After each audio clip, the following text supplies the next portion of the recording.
सुबह के समय अपने दिन के सारे काम निपटाने के बाद गौतम बुद्ध जी के सारे शिष्य एक जगह इकट्ठे हो गए। गौतम बुद्ध ने संदेश देना शुरू कर दिया।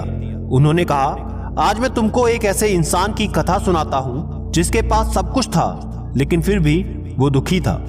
गौतम बुद्ध बोले, एक नगर में एक सेठ रहता था। उसके पास लाखों की संपत्ति थी, बहुत बड़ी हवेली थी, नौकर चाकर थे, फिर भी उस सेठ के मन में शांति नहीं थी।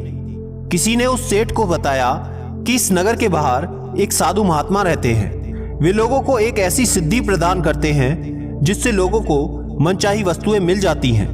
एक दिन वो सेठ उस साधु महाराज के पास पहुंचा और प्रणाम करके निवेदन किया, साधु महाराज, मेरे पास धन की कमी नहीं है, फिर भी मेरा मन अशांत रहता है।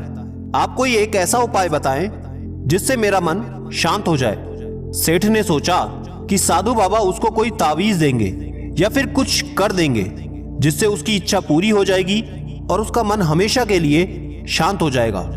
लेकिन साधु महाराज ने ऐसा कुछ भी नहीं किया, बल्कि अगले दिन सेठ को धूप में बिठाए रखा और खुद अपनी कुटिया में आराम से छाया में जाकर बैठ गए।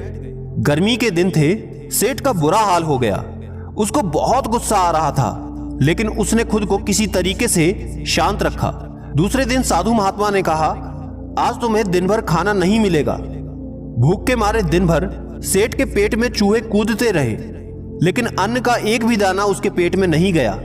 और उसने ये भी देखा कि साधु ने तरह तरह के पकवान उसके सामने बैठकर बड़े आनंद से खाए। सेठ उस रात बहुत परेशान रहा, वो बिल्कुल नहीं सो पाया। वो रात भर ये सोचता रहा कि साधु तो बड़ा स्वार्थी निकला।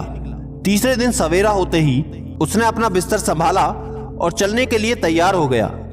तभी साधु बाबा उसके सामने आकर खड़े हो गए और उससे पूछा, सेठ, क्या हुआ? सेठ बोला, मैं बड़ी आशा लेकर यहां पर आया था, लेकिन कुछ भी नहीं हुआ। उल्टा मुझे ऐसी मुसीबतें उठानी पड़ी जो मैंने अपनी जिंदगी में कभी नहीं उठाई, इसलिए मैं जा रहा हूं। साधु मुस्कुराकर बोले कि मैंने तुमको इतना कुछ दिया, लेकिन तुमने कुछ भी नहीं लिया। सेठ ने आश्चर्य के भाव से साधु को देखा और बोला कि आपने तो मुझे कुछ भी नहीं दिया। फिर साधु ने बताया कि सेठ, पहले दिन जब मैंने तुम्हें धूप में बिठाया और मैं खुद छाया में बैठा हुआ था, तब मैंने तुम्हें बताया कि मेरी छाया तुम्हारे लिए कोई काम नहीं आ सकती, लेकिन तुम्हारी ये बात समझ में नहीं आई।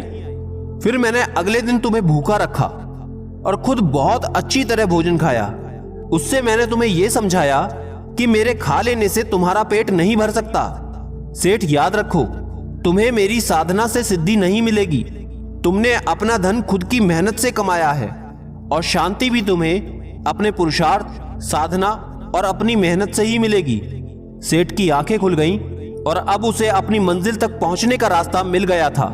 साधु के प्रति अपना आभार प्रकट करके वो घर लौट आया।